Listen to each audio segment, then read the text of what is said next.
Hello everyone, उम्मीद करता हूँ आप सभी लोग स्वस्थ हैं। आज के इस सेशन में मैं आपको यूपीएससी सीडीएस 2024 के अर्थमेटिक के सारे क्वेश्चंस कराऊंगा जो पूछे गए थे। ठीक है, क्वेश्चंस का लेवल एवरेज है, ना ज़्यादा मुश्किल ना ज़्यादा आसान।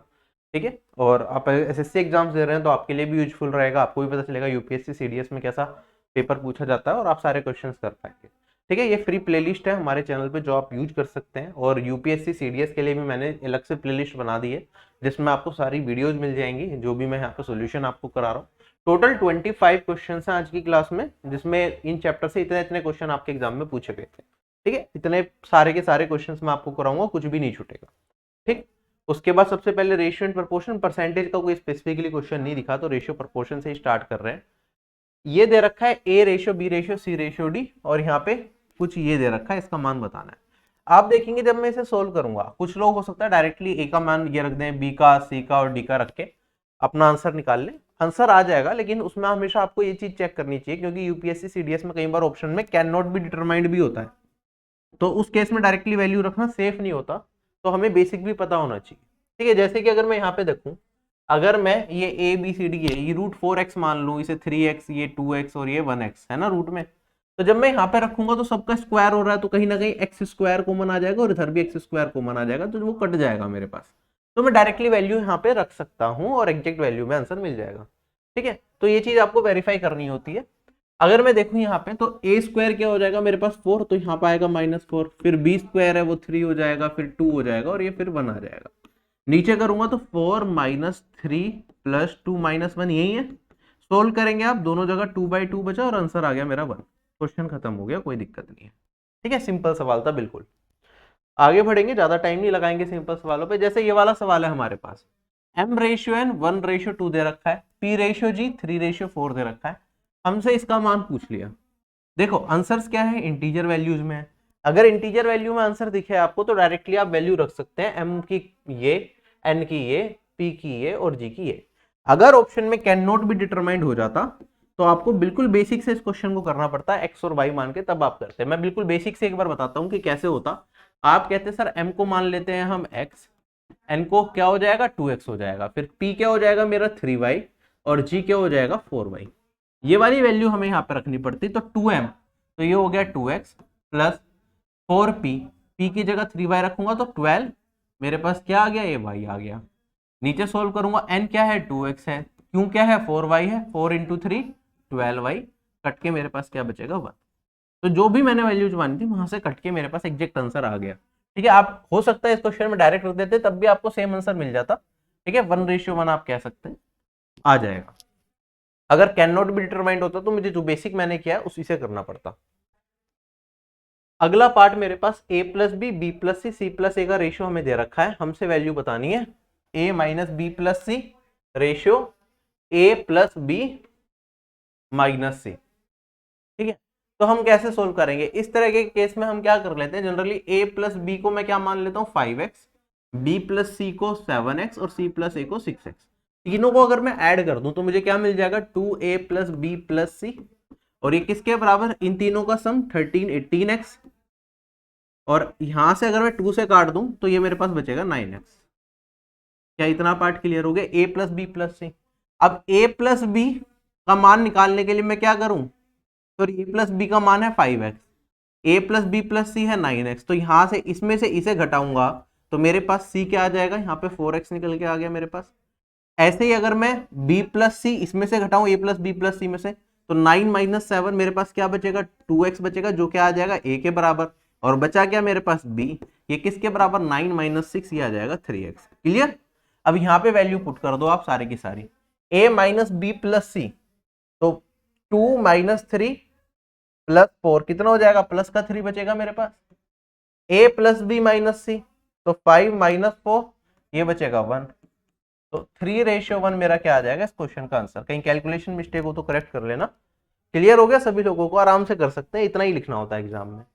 क्वेश्चन में कहता है मेरे पास कि 9400 रुपीज है, ये PQR में कुछ इस तरीके से बांट दिए कि अगर 93, 24 और 55 रुपीज रिस्पेक्टिवली इनमें से डिडक्ट कर दिया जाए तो उनके पास जो पैसा बचेगा वो इस रेशियो में बचेगा। ठीक है, तो हमें बताना है पी का शेयर क्या होगा। अगर ये पैसे घटाने के बाद इनके पास ये वैल्यू बची है तो इसे मैं 3x मान लूं, 4x मान लूं और इसे 5x मान लूं, तो p का शेयर आप बताओ जल्दी से क्या होगा। आप कहेंगे सर 3x फाइनली है, कब है, जब मैंने इसके अंदर 93 को घटा दिया, तो इसके अंदर 93 को जोड़ देता हूं, ये हो गया p का शेयर।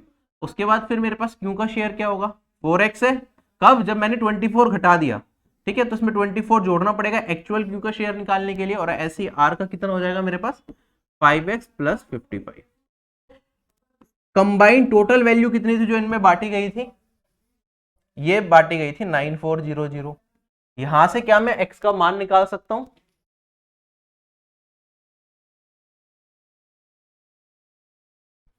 अब यहां से आप सोचेंगे x का मान निकाल के फिर मुझे 3x प्लस 93 का मान बताना है कि क्या होगा। अगर मैं सम करता हूं तो देखो 3x है, 4x है और यहाँ पे 5x है, ये बन गया 12x। ये मेरे पास 93 प्लस 24 117 प्लस 55 162 172, इसमें से 172 घटा देता हूं तो ये वाली वैल्यू मेरे पास आ जाएगी 28 और यहाँ पे 9228, ये वैल्यू बनेगी। अब देखो 12x है, मुझे क्या चाहिए, p का मान बताना है, वो है 3x, तो मैं यहाँ पे 4 से डिवाइड कर दूं, तो यहाँ पे 4 से डिवाइड कर दिया तो ये आ गया 3x, और ये वाली वैल्यू आ जाएगी मेरे पास 2307।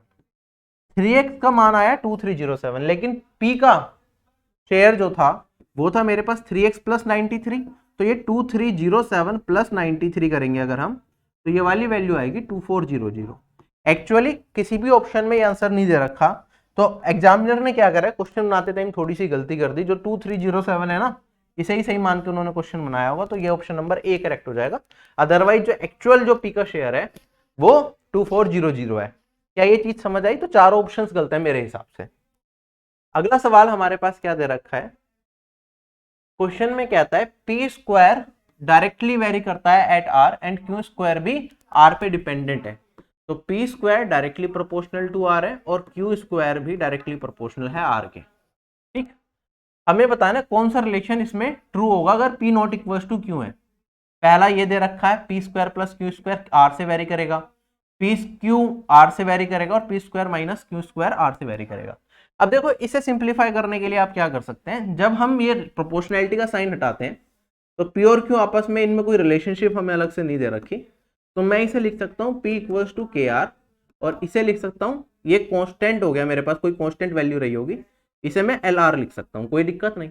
तो पी स्क्वायर अगर मैं प्लस कर दूं तो मेरे पास P square plus Q square क्या हो जाएगा, ये हो जाएगा के प्लस एल इंटू में आर, ये तो कांस्टेंट वैल्यू है।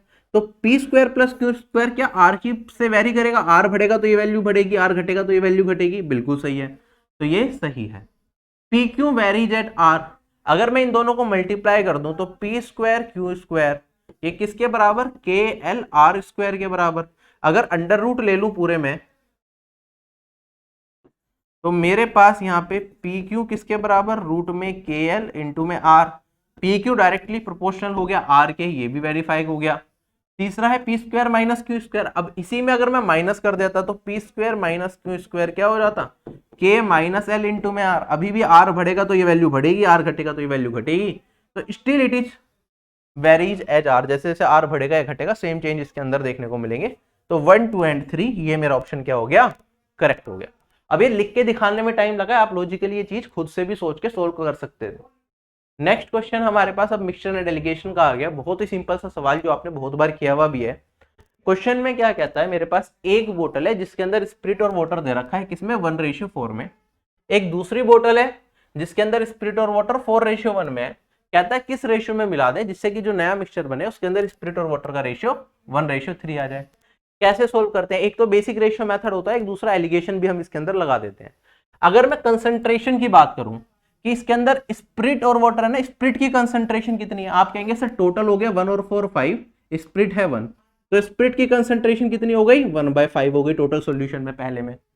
सेकंड में क्या है, स्पिरिट की कंसंट्रेशन 4 और 5 अगेन, और यहाँ पे है 4। अब इन दोनों को मिलाना है और मेरा जो सॉल्यूशन होगा उसके अंदर स्पिरिट की कंसंट्रेशन क्या चाहिए, 1 और 3 ये 4 है, और स्पिरिट क्या है 1, 1:4 मुझे चाहिए। तो किस रेशियो में मिलाएं ये और ये, जिससे कि ये वाला सॉल्यूशन बन जाए। एलिगेशन लगा देंगे, क्वेश्चन खत्म हो गया। आप देखेंगे ये 4 है, ये 5 है, ये 5 है, 4 5 5 का एलसीएम ले लेते हैं इस तरह के क्वेश्चन में, तो जो आ जाएगा 20, तो इधर भी 20 से मल्टीप्लाई, इधर भी 20 से और इधर भी 20 से। मेरे पास ये वाली वैल्यू बनेगी 4, ये वाली वैल्यू बनेगी मेरे पास 16 और ये वाली वैल्यू बनेगी मेरे पास 5। एलिगेशन लगाऊंगा, 5 में से 4 घटाया तो 1 बचेगा, 16 में से 5 घटाऊंगा तो 11 बचेगा, 11:1। इस रेशियो में मुझे इन्हें मिलाना चाहिए, जिससे कि मेरे पास डिजायर्ड सॉल्यूशन बन जाए। ऑप्शन नंबर डी क्या हो गया, करेक्ट हो गया। क्लियर है सभी लोगों को? फटाफट से आगे बढ़ेंगे, प्रॉफिट लॉस एंड डिस्काउंट के सवाल आ रहे हैं। पहला क्वेश्चन हमारे पास,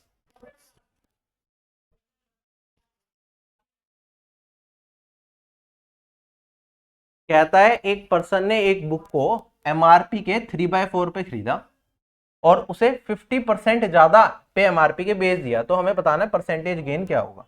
आप कहेंगे कॉस्ट प्राइस क्या है मेरे पास, 3/4 ऑफ एमआरपी, सेलिंग प्राइस क्या है 50% ज्यादा, मतलब ये हो गया 3/2, यही होगा। एमआरपी का इतने पे बेचेंगे, इनका रेशियो ले लो। कॉस्ट प्राइस और सेलिंग प्राइस का रेशियो यहाँ पे मेरे पास आ जाएगा, 3 से 3 कट गया, यहाँ से काटूंगा 2, 2 उधर मल्टीप्लाई हो जाएगा, ये आ जाएगा 1:2। मतलब एक वस्तु अगर एक की पड़ रही है, कितने की बेच रहे हैं, 2 की बेच रहे हैं, कितना परसेंट प्रॉफिट हो गया, एक का प्रॉफिट हो गया एक पे, मतलब कितना हो गया 100% हो गया। क्वेश्चन हो गया खत्म, बिल्कुल सिंपल सा सवाल था। आप इसे दूसरे तरीके से भी देख सकते थे, आप इसे एमआरपी को अगर मैं 100 मान लेता तब भी क्वेश्चन को किया जा सकता था। आपने कहा एमआरपी को 100 है, कॉस्ट प्राइस क्या होगा 3/4 ऑफ 100, ये वाली वैल्यू मुझे मिल जाएगी 75। सेलिंग प्राइस क्या होगा 50% ज्यादा एमआरपी के, तो ये हो जाएगा 150। 75 का पड़ रहा है, 150 का बेच रहे हैं, कितना प्रॉफिट हो रहा है 100% का, मतलब 75 का प्रॉफिट हो रहा है 75 पे। ठीक है, दिख जाएगा, ये करते करते आपका आंसर आ जाएगा, कोई बेसिक करने पे जाने की जरूरत नहीं है। थोड़ा मैं फास्ट ही चल रहा हूँ, बिल्कुल बेसिक से एक एक वैल्यूज, एक एक फॉर्मूला नहीं लिख रहा, क्योंकि मुझे पता है अगर आप ये सेशन देख रहे हैं तो आपके बेसिक्स ठीक होंगे। अगर आपको बेसिक्स वाली क्लासेस देखनी है तो वो अलग से अवेलेबल है, पूरा प्रॉफिट एंड लॉस का क्रैश कोर्स, डिटेल्ड कोर्स, बल्कि मैंने आपको यहाँ पे फ्री ऑफ कॉस्ट यूट्यूब पे करा रखा है।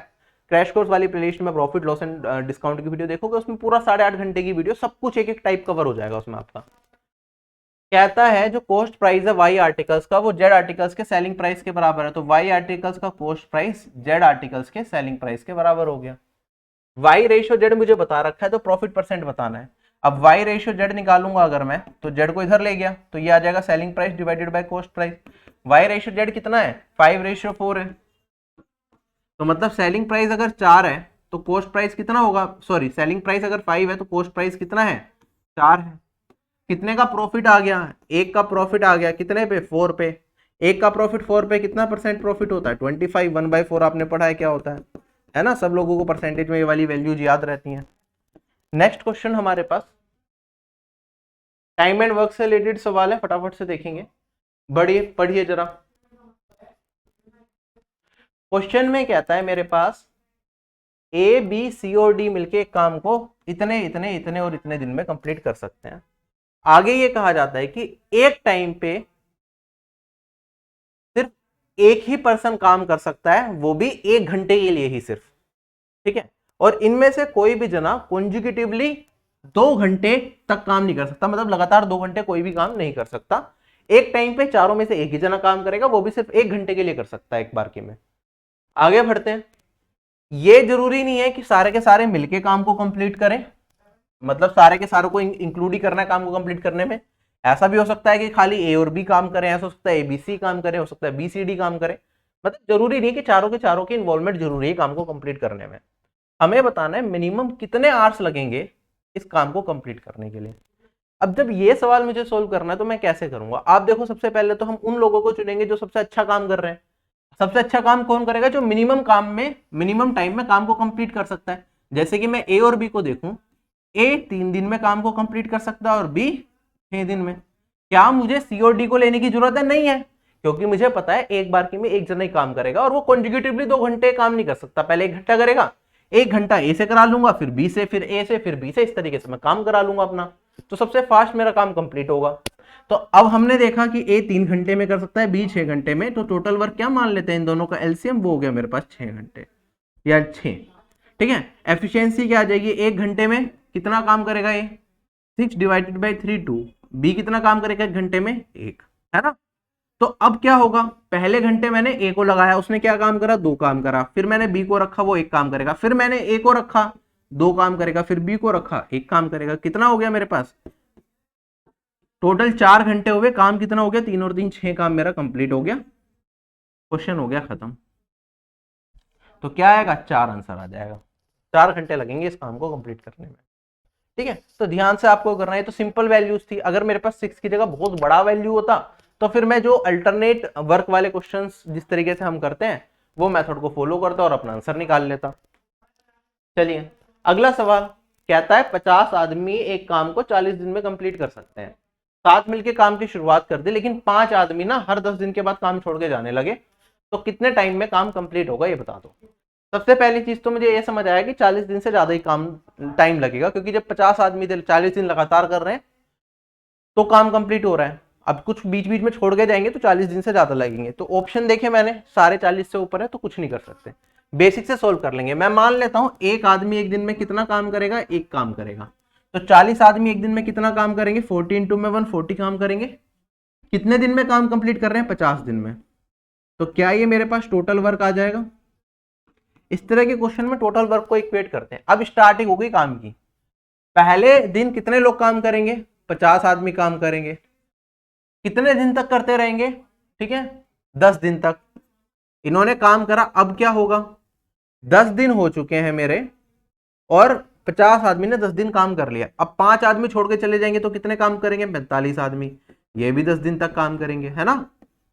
ऐसे सीक्वेंस चलता रहेगा। अब इसे आगे सोल्व करने के लिए आप क्या करेंगे, आपको समझ आया कि 40 दिन से ज्यादा ही लगेंगे, तो अगले 10 दिन भी ले लिए मैंने, 30 अब क्या होंगे, 40 लोग बचेंगे, 10 दिन काम करा। अब कितने होंगे मेरे पास, 35 लोग होंगे, 10 दिन काम करेंगे, कुछ ऐसा ही होगा। तो मैंने 40 दिन काम कराया। अब 40 दिन में देखते हैं कितना काम हो गया मेरा। ये हो गया 500 प्लस 450 प्लस 400 और प्लस 350। अगर मैं सम करता हूं तो 950, 1350, 14, 1700 मेरा काम हो चुका है। टोटल काम कितना करना है मुझे, टोटल 2000 काम करना है। कितना काम बच गया, 300 काम बच गया। तो अब हम आगे बढ़ते हैं, इसमें और आगे बढ़ना पड़ेगा। अब 35 के बाद 5 लोग और घट गए तो 30 लोग कितने दिन तक कर सकते हैं, लगातार 10 दिन तक। और आप देखेंगे 30 इंटू 10 तो 300 ही होता है। तो 1700 में 300 जोड़ दूंगा तो पूरा काम हो जाएगा या नहीं हो जाएगा। तो मेरे पास ये वाली वैल्यू कितनी हो गई, 300 मैंने जोड़ा तो पूरा काम हो गया 2000। कितने दिन लग गए, यहाँ पे 10 दिन और लगे, तो 10 10 10 10 10 टोटल 50 दिन।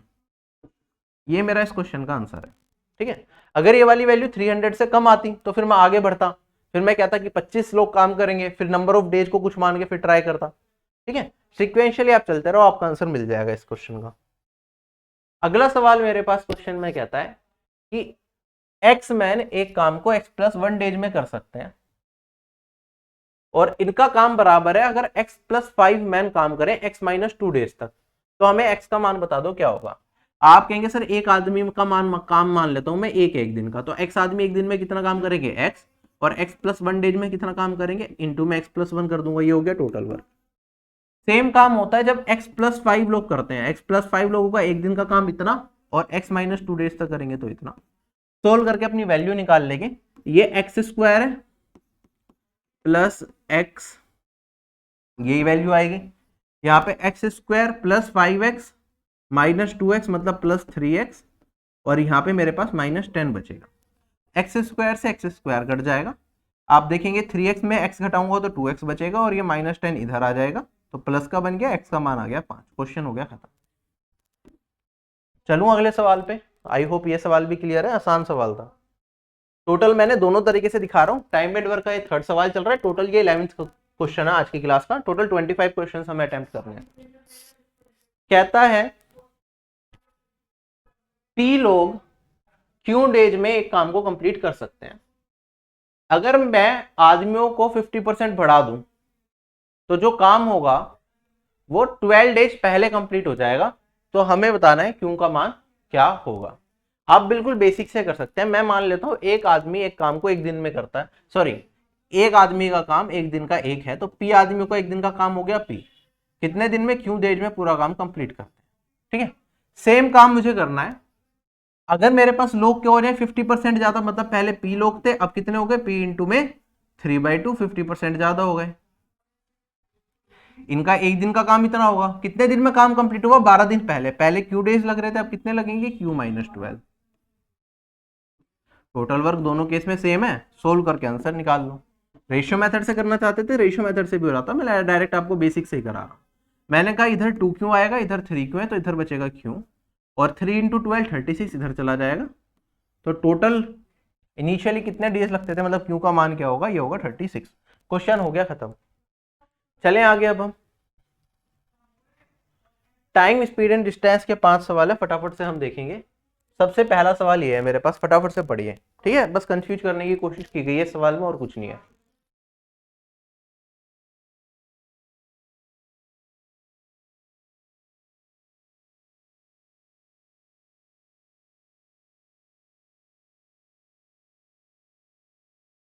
देखो क्वेश्चन में क्या है, मेरे पास 4 कार है, ठीक है, C1 C2 C3 and C4 मान लेता हूं।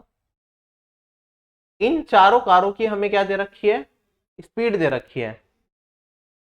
ये चारों की चारों कार सेम डिस्टेंस ट्रेवल करती हैं और इन्हें जो टाइम लगता है वो यहां पे दे रखा है टाइम। हमें बताना है कि x का मान क्या होगा।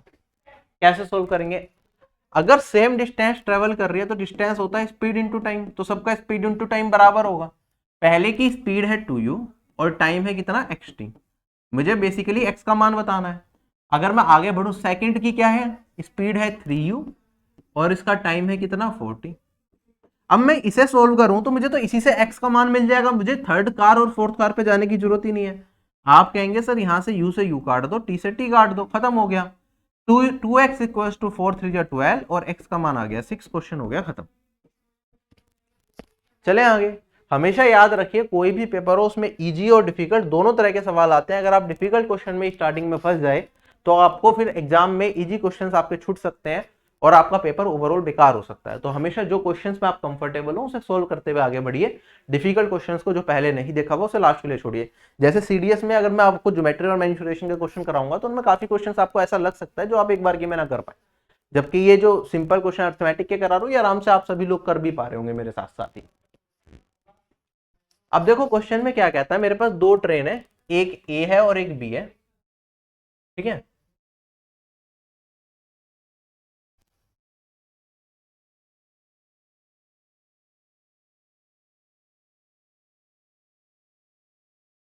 एक ही दिन में सुबह,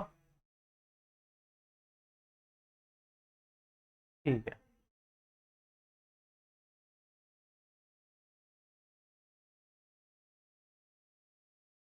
आफ्टर हाउ मेनी किलोमीटर,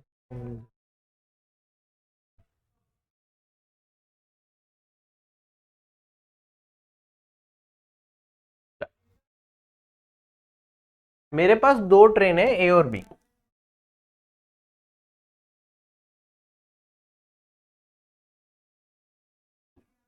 एक ट्रेन ये रख ली, एक ट्रेन ये रख ली, ये दिल्ली है, दोनों को क्या जाना है, दिल्ली से हैदराबाद की तरफ जाना है, ठीक है। एक ट्रेन 7 बजे निकलती है और दूसरी ट्रेन जो है हमारी वो 7:50 पे निकलती है। तो मैं मान लेता हूँ ये निकलेगी 7 बजे और ये निकलेगी 7:50, ठीक है। दोनों को दिल्ली से हैदराबाद ही जाना है। पहले वाली ट्रेन की स्पीड है 80 और दूसरे वाली ट्रेन की स्पीड है 100 किलोमीटर पर आवर, ठीक। कितने किलोमीटर के बाद दिल्ली से दोनों ट्रेन एक साथ होंगी, हमें ये बताना है। अच्छा, तो अगर मैं देखूं यहाँ पे ये वाली ट्रेन क्या कर रही है, ये लेट निकल रही है, तो ये 7 बजे निकल रही है तो 50 मिनट पहले, 50 मिनट में कुछ डिस्टेंस ट्रेवल करेगी। तो कितना डिस्टेंस ये ट्रेवल कर चुकी होगी जब ये वाली ट्रेन चलनी स्टार्ट होगी। तो आप कहेंगे सर मेरे पास यहाँ पे वैल्यू आ जाएगी 50 मिनट्स है, तो 80 इंटू में 50 मिनट्स को आर में कन्वर्ट करूंगा तो 5/6 आ जाएगा। तो ये वाली वैल्यू मेरे पास 2 से काट दूंगा 3 और ये आ जाएगा 40, तो मतलब 200/3 इतने किलोमीटर ये वाली ट्रेन आगे चल चुकी होगी। ये कब की बात है, ये 7:50 की बात है। अब दोनों ट्रेन, ये वाली इस साइड जाएगी 80 किलोमीटर पर आवर की स्पीड से, ये 100 किलोमीटर पर आवर की स्पीड से जाएगी इधर, ठीक है। तो कितने टाइम के बाद दोनों ट्रेन मिलेंगी, अच्छा ये मतलब कितने डिस्टेंस के बाद दिल्ली से दोनों ट्रेन मिलेंगी, यहाँ से बताना है। अच्छा ये भी टी टाइम के लिए चलने वाली है ट्रेन और ये वाली ट्रेन भी यहाँ से टी टाइम के लिए चलने वाली है, ठीक है। अगर मेरे पास क्या हो जाए, टाइम कांस्टेंट हो जाए, तो उस केस में स्पीड का रेशियो और डिस्टेंस का रेशियो सेम हो जाता है ए और बी का, है ना। तो ए और बी का जो डिस्टेंस का रेशियो है और जो स्पीड का रेशियो है वो बराबर हो जाएगा। तो स्पीड का रेशियो क्या है 80 और 100, तो यही इनका डिस्टेंस का रेशियो होगा। मैं कह सकता हूँ 4:5, ये इनका डिस्टेंस का रेशियो। मतलब जो ये वाली दूरी है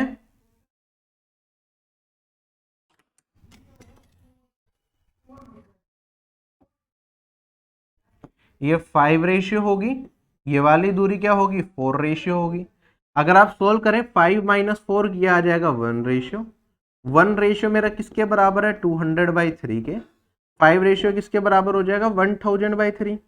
यही मेरा क्या आ जाएगा इस क्वेश्चन का आंसर आ जाएगा। स्टार्टिंग से 1000/3 किलोमीटर के बाद ये दोनों ट्रेन मिलेंगी। अब इसी क्वेश्चन को करने के हमारे पास बहुत सारे तरीके हैं, आप किसी भी तरीके से कर सकते हैं। एक तरीका आपका ये होता, एक तरीका आप दूसरा टाइम निकाल सकते थे फिर क्वेश्चन को सोल्व कर सकते थे। जैसे मैं कहता कि दोनों केस में हमें फाइनली मिलना तो सेम ही डिस्टेंस कवर करने के बाद है, तो पहले को क्या मिलेगा 80 की स्पीड है, जो नॉर्मल टाइम 50 मिनट के बाद जो टाइम लगेगा वो टाइम ले लो, इतने टाइम तक चली होगी ये वाली। जो दूसरी ट्रेन है वो 100, वो टी टाइम तक चली होगी। यहां से सोल्व करके मैं टी का मान निकाल लूंगा, आप सोल्व भी करेंगे तो ये 4 है और ये 5 है, तो टी मेरे पास आ जाएगा यहाँ पे 200 मिनट की फॉर्म में मैंने निकाल लिया। 200 मिनट के बाद ये दोनों की दोनों ट्रेन मिलेंगी। अगर टी अगर मेरे पास 200 हो गया तो मेरे पास डिस्टेंस कितना होगा 100 इंटू में 200 डिवाइडेड बाय आर में कन्वर्ट करने के लिए 60, तो मेरे पास यहाँ पे ये वाली वैल्यू 1000/3। इस तरीके से भी कर सकते हैं, आपके ऊपर है किस तरीके से आप देखना चाहें। ठीक है, वो मेथड है, डायरेक्ट करना चाहें तो फॉर्मूले यूज करके। चलो यहाँ पे ध्यान रखना, ये जब मैं लिख रहा हूँ यहाँ पे किलोमीटर पर आवर था, ये स्पीड किलोमीटर पर आवर में थी तो वो कट गई यूनिट्स। ठीक है, इसलिए यहाँ पे टाइम मेरा मिनट्स में, ये बार मिनट्स में था तो ये मिनट्स में टाइम आया। फिर यहाँ पे क्योंकि ये स्पीड किलोमीटर पर आवर में है तो इसे मुझे आर में कन्वर्ट करना पड़ा, तब जाके टोटल डिस्टेंस निकल के आया। अगला सवाल फटाफट से देखिए इस क्वेश्चन को।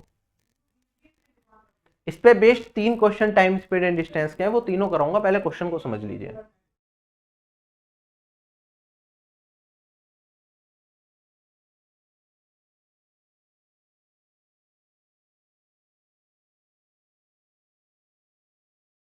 देखो मेरे पास क्या है, मैं पहले आपको फिगर बना के दिखा देता हूं।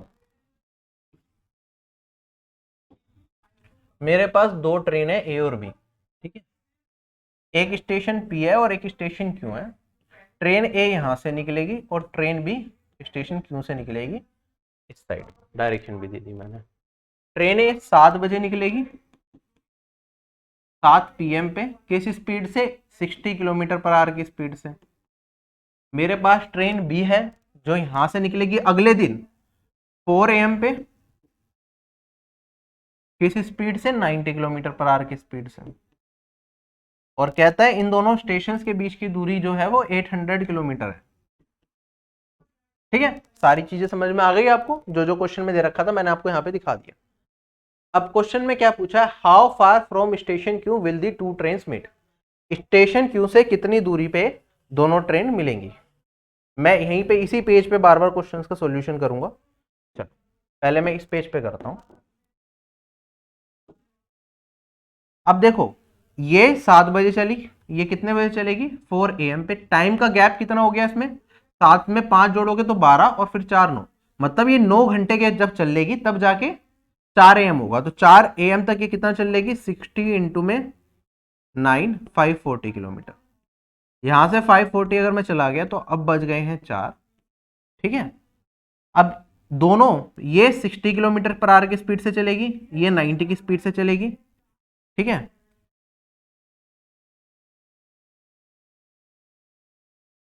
हमें बताना है स्टेशन क्यू से कितनी दूरी पे ये मिलेंगे। ठीक है, मान लेता हूं दोनों, इसने भी टी टाइम तक चला और इसने भी टी टाइम तक चला। अगर दोनों टी टाइम तक चलेंगी तो कहीं ना कहीं जाके इनका मिलन होगा 4 बजे के बाद। ठीक है, ये मैं मान लेता हूं डेस्टिनेशन पॉइंट है जहां पे इन दोनों का मिलन हुआ। हमें बताना है क्यू पॉइंट से इस पॉइंट का डिस्टेंस क्या होगा, क्यू डी हमें बताना है। आप कहेंगे सर इस, जब मैं ये दोनों इस पॉइंट पे है तो ये भी टी टाइम तक चल रही है, ये भी टी टाइम तक, टाइम कांस्टेंट हो गया तो speed directly proportional to distance हो जाएगा। ये 60 है स्पीड, ये 90 है, तो स्पीड का रेशियो डिस्टेंस का रेशियो 2:3 होगा। डिस्टेंस कितना बचा है, ये यहां से लेके यहां तक की दूरी की मैं बात कर रहा हूं।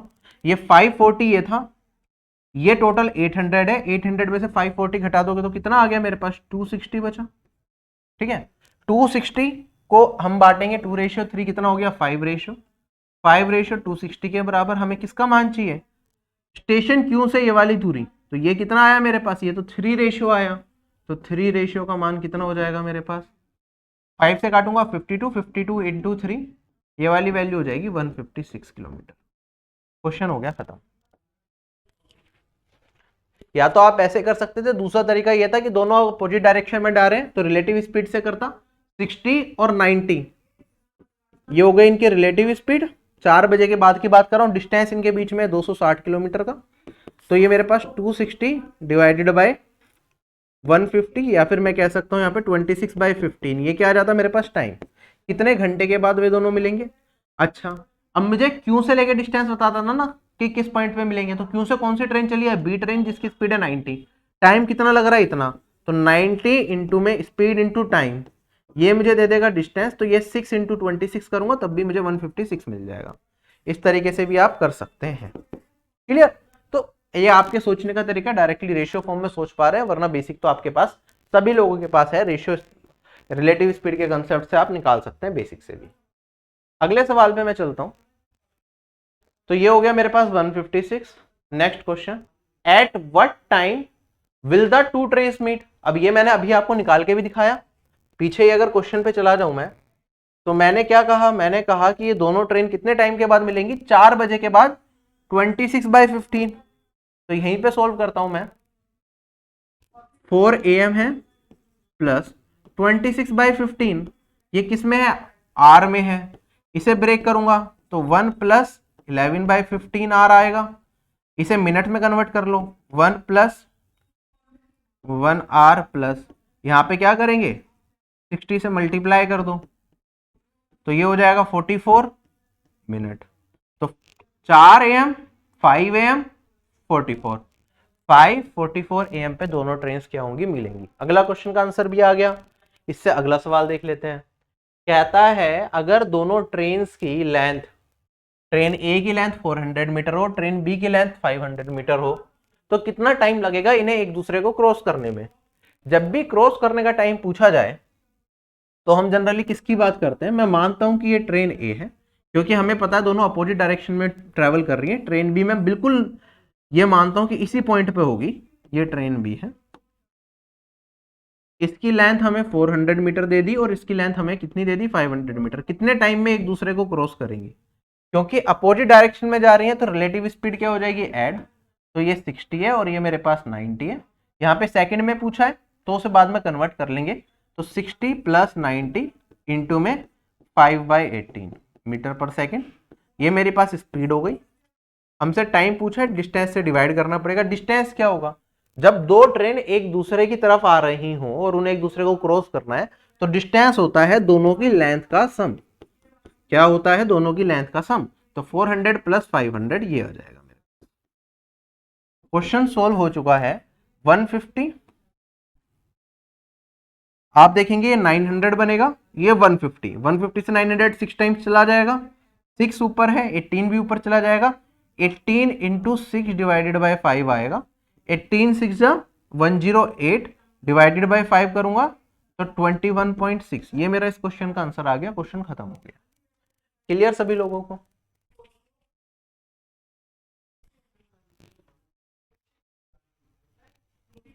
ठीक है, अब यहां पे ध्यान देना कि इनसे इन्होंने ये नहीं कहा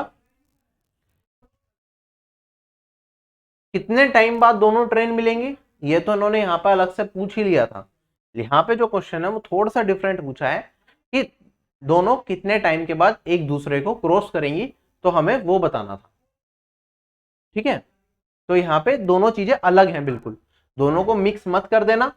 जब हम यहाँ पे डिस्टेंस की बात करते हैं, स्टार्टिंग में जब इस वाले क्वेश्चन की बात कर रहे थे तो दोनों ट्रेन के बीच की दूरी 800 किलोमीटर की थी। जब इतनी बड़ी दूरी होती है तो उनके बीच का टाइम, मतलब उनकी लेंथ मैटर नहीं करती जब वो एक दूसरे को क्रॉस करती हैं।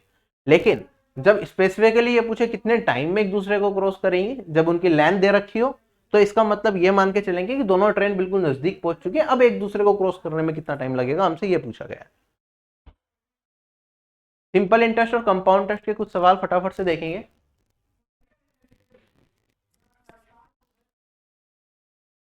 कहता है अगर रेट ऑफ इंटरेस्ट मेरे पास 5% है तो कितना डिफरेंस होगा 3 साल के सिंपल इंटरेस्ट और कंपाउंड इंटरेस्ट में 10,000 रुपीज पे। आप कहेंगे सर अगर सिंपल इंटरेस्ट 3% है तो 3 साल का SI क्या हो जाएगा, 5 × 3 दैट इज 15%। रेट अगर 5% है तो SCI क्या होगा 3 साल का, आपको पता है इफेक्टिव से मैं निकाल सकता हूं। फॉर्मूला क्या होता है मेरे पास, यहाँ पे लास्ट के 2 स्पेस में हम R² लिखते हैं, यहाँ के 2 स्पेस में 3R² लिखते हैं और यहाँ पे लिखते हैं 3R। ये वैल्यू मेरे पास होती है और ये 3 ईयर का CI हम जनरली 3R से रिप्रेजेंट कर लेते हैं परसेंटेज में ऑफ किसका, प्रिंसिपल। अगर मैं इसमें से इसे घटा दूं तो मेरे पास क्या वैल्यू होगी, सबसे पहले तो इसे सिंप्लीफाई कर लो। 5% के केस में वैसे आप लोगों को याद होता है, बट फिर भी नहीं याद है तो आप निकाल सकते हैं, याद है तो 15.7625 कितनी बार हमने करा है, यहाँ पे कितना आया, यहाँ पे 15% आया। इफेक्टिव रेट कितना हो जाएगा 0.7625, इतना डिफरेंस आएगा मेरे पास CI और SI में। प्रिंसिपल को 100% मानते हैं तो ये 100% का मान है, तो 1% 100 के बराबर हो जाएगा। अगर 1% 100 के बराबर है तो मेरा आंसर क्या हो जाएगा 0.7625 इंटू में 100 और ये वाली वैल्यू 76.25 आ जाएगी। क्वेश्चन हो गया खत्म। क्लियर। अब ये कैसे निकालना है ये अगर आप देखना चाहते हैं तो देख लो। R² मतलब 5 का स्क्वायर, 5 का स्क्वायर सॉरी R³ है, ये थोड़ा सा यहाँ पे गलती लिख दी मैंने, ये R³ है। 5 का क्यूब करूंगा 125 आएगा, 251 कैरी फॉरवर्ड हो जाएगा, फिर 3 इंटू में 5 का स्क्वायर तो ये आता है मेरे पास 75 और 1 जोड़ दूंगा तो 76 बन जाएगा। मैंने ये हटा दिया, 2 स्पेस में पूरा पूरा आ गया। 3 इंटू 5 50। 3 साल का इफेक्टिव कंपाउंड इंटरेस्ट आप ऐसे निकालेंगे। चले आगे। जिनके बेसिक्स ठीक है तो उन्होंने ओरली डायरेक्टली क्वेश्चन पढ़ते पढ़ते कर दिया होगा कि भैया 5% के हिसाब से 3 ईयर का CI होता है 15.7625, SI होगा 15 तो 0.7625 बचेगा। अगर मुझे ये बताना है कि इसकी वैल्यू क्या होगी, अगर मेरा प्रिंसिपल 10,000 तो 7625 की रेंज में कुछ आएगा, पॉइंट कहीं भी हो सकता है, तो 7625 ढूंढ रहा होगा वो यहाँ पे ऑप्शन नंबर C में दिख जाएगा और आंसर मार्क कर देगा। ये क्वेश्चन हार्डली 10 से 15 सेकंड का, इससे ज्यादा का क्वेश्चन नहीं था ये। अगला सवाल मेरे पास कहता है कुछ पैसे मैंने इन्वेस्ट करे सिंपल इंटरेस्ट पे जो 8 साल में ट्रिपल हो गए और n टाइम्स हो गए 20 साल में, तो n का मान बता दो। सिंपल इंटरेस्ट के केस में डायरेक्टली फॉर्मूला आप लोगों को पता है क्या होता है, n1 - 1 डिवाइडेड बाय n2 - 1, ये बराबर होता है कितने टाइम्स हो रहे हैं, ये टाइम हो गया नंबर ऑफ ईयर्स मतलब t1 डिवाइडेड बाय t2। ये फॉर्मूला लगा देंगे आंसर आ जाएगा। पहले केस में हमारे पास क्या हो रहा है 8 साल है, फिर 20 साल है, यहाँ पे 3 टाइम्स हो रहा है और यहाँ पे कितना हो रहा है, यहाँ पे हमसे पूछा है कितने टाइम्स होगा, ये n दे रखा है। सिंप्लीफाई कर लूंगा आंसर आ जाएगा, 4 से काटूंगा 2 और 5 आ जाएगा, यहाँ पे 2 बनेगा, 2 से 2 कट जाएगा, n - 1 5 के बराबर, तो n का मान क्या आ जाएगा 6। क्वेश्चन हो गया खत्म। चलेंगे आगे अब हम।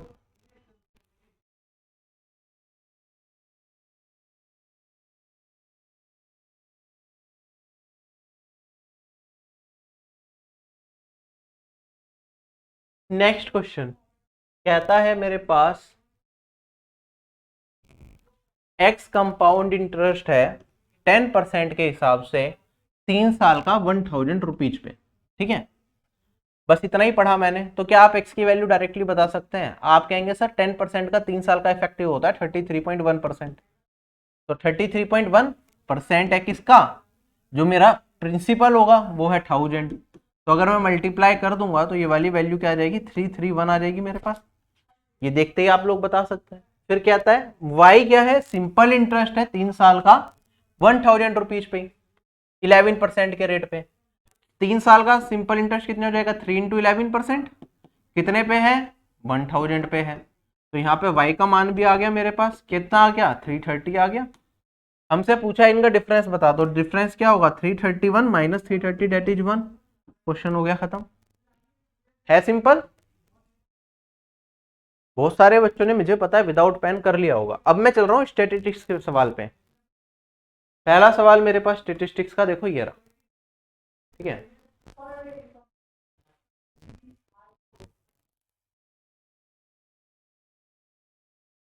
ये मुझे डेटा दे रखा है यहां से लेके यहां तक। कहता है कि अगर 93 को 94 से रिप्लेस कर दें तो ये स्टेटमेंट्स देखिए, 3 स्टेटमेंट है। न्यू मीडियन और ओल्ड मीडियन का डिफरेंस 1 होगा। Difference between new median and old mean ये कम होगा किससे, 0.1 से। Difference between new mode and old mode is 0। हमें बताना है कि कौन सी स्टेटमेंट करेक्ट है। देखो यहाँ पे मीन मीडियन मोड तीनों निकलवाने को बोल दिया, मतलब ये क्वेश्चन एग्जाम में आ रहा है तो टाइम कंज्यूमिंग क्वेश्चन है, बढ़ के आगे चले जाना, स्टार्टिंग में ही ट्राई मत करना। मैं फिर भी सोल्व करा देता हूं। अगर आपको पता है जब मीडियन आपको निकालना होता है तो इन्हें इंक्रीजिंग ऑर्डर में लगाना होता है। तो एक एक करके हम देखेंगे। यहाँ पे जो मेरे पास ओवरऑल व्यू मिल रहा है मुझे, यहाँ पे वैल्यू मेरी 36 से कहां पे तक जा रही है, 310 तक जा रही है। तो सबसे पहले तो एक काम करते हैं, पहले जो एज इट इज डेटा है मैं वो लिख देता हूं, ठीक है। तो 110 127 सबसे बड़ी मुझे ओरली दिख रही है, तो मैं थोड़ा सा 110 है तो मैं यहाँ पे लिखूंगा 110, ठीक है। फिर 41 हो सकता है कहीं यहाँ पे हो सकता है बाद में मुझे दिक्कत है क्योंकि स्पेस कम है। फिर 43 मैं यहाँ पे लिख सकता हूँ। फिर मेरे पास 95 है तो हो सकता है वो कहीं यहाँ पे आ रहा हो। उसके बाद 127 कहीं यहाँ पे आ रहा होगा। फिर मेरे पास 99 कहीं इनके बीच में आ रहा होगा, ठीक है। ऐसे तो दिक्कत हो जाएगी। एक काम करता हूँ, मैं ऊपर से नीचे की ओर लिखता हूँ, ठीक है। आपके पास तो एग्जाम में होती है शीट, यहाँ पे मेरे स्पेस की थोड़ी दिक्कत हो रही है इस क्वेश्चन को करने के लिए। चल, मैंने कहा 110 मैंने लिख दिया यहाँ पे, फिर मेरे पास 41 मैंने लिख दिया यहाँ पे, फिर 43 लिख दिया यहाँ पे, फिर 95 यहाँ ही कहीं होगा। फिर मैंने लिखा 127 जो यहाँ ही कहीं हो सकता है। फिर मैंने लिखा 99 यहाँ होगा। फिर मैंने 61 को लिखा जो यहाँ कहीं हो सकता है। उसके बाद 92 यहाँ कहीं हो सकता है, या थोड़ा सा जगह बना दूँ क्या 92 के लिए, कभी कुछ और आ जाए। चलो 92 यहाँ कहीं हो सकता है। उसके बाद 71, तो 61 यहाँ और 71 यहाँ हो जाएगा मेरा। फिर 93 यहाँ हो सकता है। फिर मेरे पास 110 एक और आ गया, चलो 110। फिर मेरे पास 36 यहाँ पे आ गया। सारी वैल्यूज लिख दी। चलो कितनी वैल्यूज है, 1 2 3 4 5 6 7 8 9 10 11 12, 12 वैल्यूज है मेरे पास। अब पहले सवाल पे चलते हैं। अब आगे कहता है अगर मैं 93 को रिप्लेस कर दूं 94 से, तो 93 की जगह यहाँ पे लिख देता हूँ 94। जब यूज करना होगा तब देखेंगे, अब पढ़ेंगे। The difference between new median and old median is 1। अगर मैं मीडियन निकालता हूँ तो मीडियन क्या होती है मेरे पास, अगर नंबर ऑफ टर्म्स इवन हो तो मेरे पास क्या होगा, n/2 term plus next term divided by 2 median होती है। तो मतलब यहाँ पे क्या होगा, 12/2, 6 और 7, 6th और 7th टर्म का जो एवरेज होगा वो मेरा क्या होगा, मीडियन होगा। 1 2 3 4 5 6 एंड 7 टर्म, इनका एवरेज कितना आ गया मेरे पास, 92.5 आ गया 92 और 93 का। अगर ये 94 बन जाता तो 92 और 94 का जो एवरेज होता वो कितना बन जाता मेरे पास, 93 बनता। इनका डिफरेंस कितना आया मेरे पास, ये तो 0.5 का आया। यहाँ पे क्या कह रहा है 1, तो पहली स्टेटमेंट तो हो गई गलत। Difference between new mean and old mean is less than 0.1। अच्छा, अब इसके लिए मुझे पूरा मीन निकालने की जरूरत नहीं है, नया मीन और पुराना मीन, ठीक है। आप डायरेक्टली इस चीज को बता सकते हैं कि देखो जो भी मीन होगा मेरे पास, ठीक है, मान लो इन सभी टर्म्स का क्या हो गया सम डिवाइडेड बाय 12, ये ओल्ड मीन हो गया। जब मैंने 93 को 94 से रिप्लेस करा तो मेरे पास क्या हो गया, एक से वैल्यू बढ़ गई, इससे कितना ज्यादा है, एक ज्यादा है। तो जो नया मीन होगा s+1 डिवाइडेड बाई 12 होगा।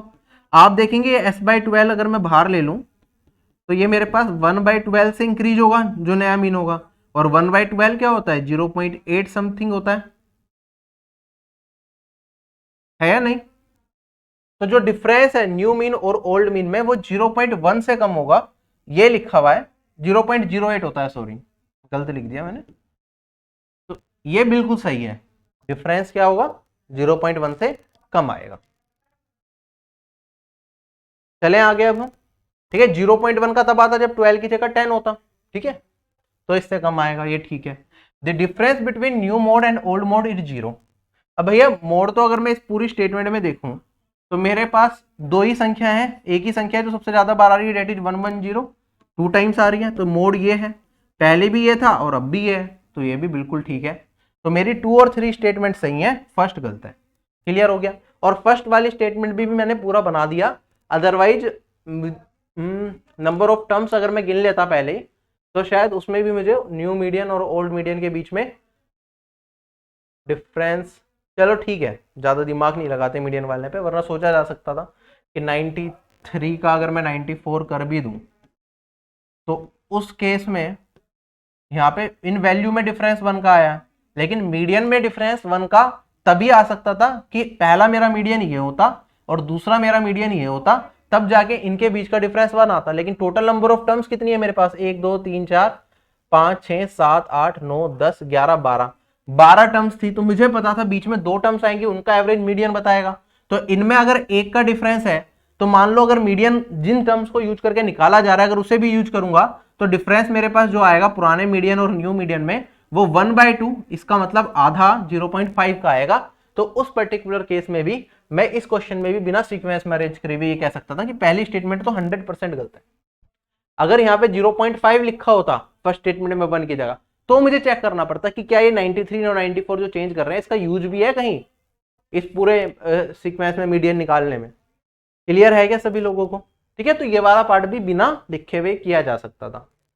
नेक्स्ट क्वेश्चन हमारे पास डीआई के 3 सवाल है, सिंपल सा डीआई है, एसएससी में भी इस तरह के पूछे जा चुके हैं, आराम से आप सभी लोग कर लेंगे।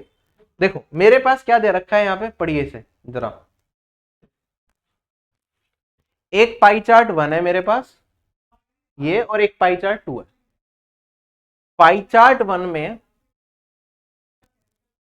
पी सिटी से, क्यू सिटी से और आर सिटी से कितने लोग माइग्रेट हो रहे हैं दिल्ली की तरफ, ये बता रहा है टोटल। ठीक है, और एस सिटी, एस क्या डिनोट करता है, बाकी जो अलग अलग सिटी जितनी भी रही होंगी उन सबका मिला के टोटल 20% माइग्रेट करते हैं, पी सिटी से 40, क्यू से 30 और आर से 10। तो एस का मतलब क्या है, अदर सिटीज, इनके अलावा अदर। तो यहां पे कुछ और दे देते तो ज्यादा बेटर रहता चीजों को समझने के लिए। ठीक, अब उसके अंदर डिफरेंट एज ग्रुप्स के लोग माइग्रेट कर रहे होंगे, तो टोटल हमें क्या रखा है कि अगर एज ग्रुप वाइज देखूं कितने लोग माइग्रेट कर रहे हैं, तो मेरे पास यहाँ पे 50% ए एज ग्रुप के लोग माइग्रेट कर रहे हैं, 15% बी एज ग्रुप के माइग्रेट कर रहे हैं, 15% सी एज ग्रुप के माइग्रेट कर रहे हैं, और 20% मेरे पास टोटल जो जनसंख्या है उसके डी एज ग्रुप के माइग्रेट कर रहे हैं। आई होप क्वेश्चन आपको समझ में आ गया। अब इस पे बेस्ट जल्दी से सवाल कर लेते हैं। सबसे पहला सवाल मेरे पास क्या है, मैंने कहा था आपको एस क्या है, जो जितने भी स्टेट है पी क्यू आर को छोड़ के बाकी जितने भी स्टेट है उनसे जो लोग माइग्रेट कर रहे हैं सारे मिला जुला के एस में आ रहे हैं 20%। ठीक है, अब कह रहे हैं कि जो जो पीपल एक स्टेट से बिलोंग करते हैं जो कि एस के अंदर आती है, एस के अंदर मल्टीपल स्टेट आ सकती हैं, ठीक है, से A B C D E, इनमें से कोई एक पर्टिकुलर स्टेट रही होगी जो एस के अंदर आती है, उसमें से जो लोग बिलोंग करते हैं वो माइग्रेट कर रहे हैं, वो 15% है किसका, एस का। और उनकी संख्या भी दे रखी है, डेट इज 24,000। तो हमें बताना है total number of migrating people age group B के जो है वो कितने होंगे। आप कैसे करेंगे इस क्वेश्चन को, आप कहेंगे सर, मैं दोबारा रिपीट एक बार करता हूं, ये मेरे पास स्टेट्स है पी क्यू आर, इनसे जितने लोग दिल्ली के लिए माइग्रेट कर रहे हैं वो दे रखा है, बाकी जितने भी स्टेट्स हैं वो सारे एस के अंदर डाले हुए हैं। एस के अंदर एक स्टेट है, ठीक है, जो क्या है, एस का 15% पॉपुलेशन कैरी करता है। ठीक है, उसमें से जो लोग माइग्रेट कर रहे हैं, ठीक है, वो कितना है, 24,000 है। ठीक है, तो हमें बताना है कि एज ग्रुप बी में से कितने लोग माइग्रेट करेंगे, ये हमारा सवाल है। अब फटाफट से क्वेश्चन सोल्व कर लेता हूं। मैं मान लेता हूं टोटल मेरे पास जो जनसंख्या है वो है एक्स की। ठीक है, अब इसमें से जो अदर स्टेट्स के लोग माइग्रेट कर रहे हैं वो है 20%। उन अदर स्टेट में से कोई एक पर्टिकुलर स्टेट है जो कि इसका कितना है, 15% है, वो लोग माइग्रेट कर रहे हैं, इसकी वैल्यू मुझे कितनी दे रखी है, 24,000 दे रखी है। ठीक है, इसे एक्स की जगह टोटल पॉपुलेशन भी मान सकते हो, तो इसमें पी लिख देता हूं, टोटल पॉपुलेशन। जो हमसे क्या पूछा है कि एज ग्रुप बी से माइग्रेट होने वाले लोगों की पॉपुलेशन कितनी है। तो पी ये है मेरा, एज ग्रुप बी के कितने लोग माइग्रेट हो रहे हैं 15%, तो 15% मुझे ये वाली वैल्यू बतानी है। तो 50 इंटू 15% तो यहाँ पे आ रहा है 20% से इसे डिवाइड कर दूंगा तो मेरे पास क्या आ जाएगा 20% इज नथिंग बट 1/5। इसे सोल्व कर लेंगे तो मेरे पास क्या आ जाएगा 1/1.2 लाख। ये इस क्वेश्चन का आंसर होगा या नहीं होगा? क्लियर है सभी लोगों को? ठीक है, आप चाहें तो यहाँ पे पॉपुलेशन की वैल्यू भी निकाल सकते हैं या फिर मैं 1% ऑफ पॉपुलेशन निकाल सकता हूँ जो आगे जाके मेरा यूज भी कर सकता है। अगर मैं इसे 15 से काट दूंगा तो 1 जा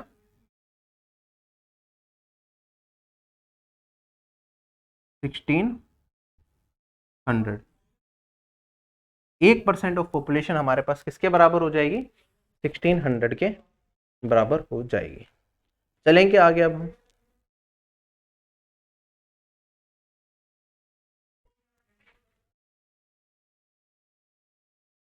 अगला सवाल है what is the maximum of the difference between the number of people coming from different age groups P Q are and S. थोड़ा सा गलत लिख दिया गया मैंने यहाँ पे, थोड़ा सा गलत कर दिया मैंने यहाँ पे, एक सेकेंड। अगर मैं इसे सिंप्लीफाई करता, चलो इसे अभी इतना ही छोड़ते हैं, मैं बाद में कर लूंगा जब क्वेश्चन आएंगे। हमें मैक्सिमम डिफरेंस बताना है पीपल में जो इन अलग अलग स्टेट से आ रहे हैं। तो मैक्सिमम डिफरेंस इसमें होगा, देखो मिनिमम यहाँ से आ रहे हैं, मैक्सिमम यहाँ से आ रहे हैं, तो इनका डिफरेंस कितना हो गया 40 है और 10 है, इनका डिफरेंस हो गया मेरे पास 30%।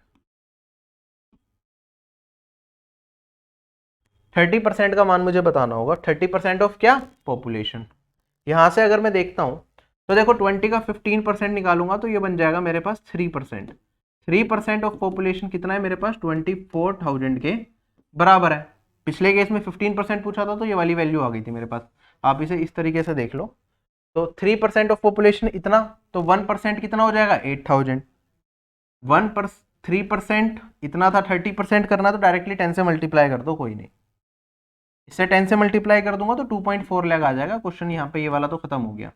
ठीक है, 1% पॉपुलेशन अगर मैं निकालता तो ये वाली वैल्यू आ जाती मेरे पास 8,000। ठीक है, आप स्टार्टिंग में 1% पॉपुलेशन निकाल लो तो चीजें आपके लिए आसान हो जाती हैं, आगे जो भी क्वेश्चंस बनेंगे डायरेक्टली कर पाओगे। अब सवाल यह है मेरे पास, कहता है मेरे पास कि difference between the number of people coming from R having age group A and those coming from Q having age group D. अब आर से जो आ रहे हैं और उनका एज ग्रुप क्या है ए, तो कितने हो जाएंगे 10% का 50%, क्या ये वाली वैल्यू मेरे पास 5% हो जाएगी। और दूसरा क्या है मेरे पास क्यू स्टेट से डी एज ग्रुप के, क्यू स्टेट है 30% ऑफ पॉपुलेशन, उसका डी एज ग्रुप मतलब 20%, 30 का 20% कितना हो जाएगा 6%, तो ये हो जाएगा 6%। इनके बीच का डिफरेंस बताना, तो क्या हो जाएगा 1% ऑफ पॉपुलेशन। 1% ऑफ पॉपुलेशन अभी निकालता, डेट इज 8,000, तो वही मेरा आंसर हो जाएगा। क्लियर? आई होप क्वेश्चन सभी लोगों को समझ में आ गया। और this marks the end of this session, जिसमें हमने अर्थमेटिक के सारे के सवाल यूपीएससी सीडीएस के सोल्व कर लिए हैं। कंप्लीट तैयारी के लिए आप ऑफिसर बैच को ज्वाइन करना बिल्कुल भी ना भूलें, जिसमें सभी सब्जेक्ट्स को बिल्कुल बेसिक से लेकर हाई लेवल तक कराया जाता है। टीयर 2 के अलग से सेशंस आपको मिल जाएंगे प्रैक्टिस के लिए, साथ साथ प्रीवियस ईयर पेपर्स प्रैक्टिस के लिए, और बहुत सारे टेस्ट आपको मिलते हैं जिससे आपकी तैयारी में कोई कमी नहीं रहती। और सबसे बड़ी बात, यहाँ पे गाइडेंस ग्रुप्स बनाए जाते हैं जिसके अंदर मैं खुद अवेलेबल रहता हूँ आपकी सभी क्वेरीज को सोल्व करने के लिए। ठीक है, तो आप इससे जुड़ सकते हैं। साथ ही साथ और सब्जेक्ट्स के कोर्सेज भी अवेलेबल हैं यहाँ पे, जिसमें साइंस का कोर्स लेना चाहें या जीके का कोर्स लेना चाहें या फिर मैथ्स का कोर्स लेना चाहें, रीजनिंग, सभी सब्जेक्ट्स के कोर्सेज अवेलेबल हैं। उसके साथ जैसे आप मैथ्स का कोर्स अगर लेते हैं तो आपको इस तरह की पीडीएफ भी प्रोवाइड करी जाती है जिससे कि कम से कम टाइम में आपके नोट्स बन जाए, क्योंकि जब आपके पास एग्जाम में टाइम कम रहता है तो आप हर एक चीज लिखेंगे तो उसमें टाइम लग सकता है, जिससे कि आप सिर्फ सॉल्यूशन लिखें, आपको क्वेश्चंस अलग से पहले से ही टाइप हुए मिल जाए, तो कम टाइम में आपके नोट्स भी बन जाते हैं, कम पेजेस में बन जाते हैं और आपके लिए रिवीजन आसान हो जाती है। बाकी अलग से हैंड रिटन नोट्स तो आपको अलग से मिलेंगे। जीके के अंदर आपको पीडीएफ हम प्रोवाइड कर देते हैं प्रिंटेबल, जिससे कि आप क्लास जो देख रहे हैं उसी का प्रिंटेबल नोट आपके पास अवेलेबल हो, जिससे क्विकली आप रिवाइज कर पाए। ठीक है, इसी तरीके से बहुत सारी चीजें हमने करी है। हिंदी की अलग से ई बुक आप लोग को दे रखी है, जो लोग हिंदी पढ़ रहे हैं, हिंदी का कोर्स कर रहे हैं। ठीक है, तो वो आप कर सकते हैं। बाकी इस वीडियो में सिर्फ इतना ही, जल्दी मैं नए सेशन के साथ मिलूंगा। तो प्लेलिस्ट एक बार देख लेना, प्लेलिस्ट के अंदर जो जितनी भी वीडियोज हैं आप एक बार सारी ट्राई करके देखिए, बहुत कुछ आपको सीखने को मिलेगा। बाय बाय, टेक केयर, जय हिंद।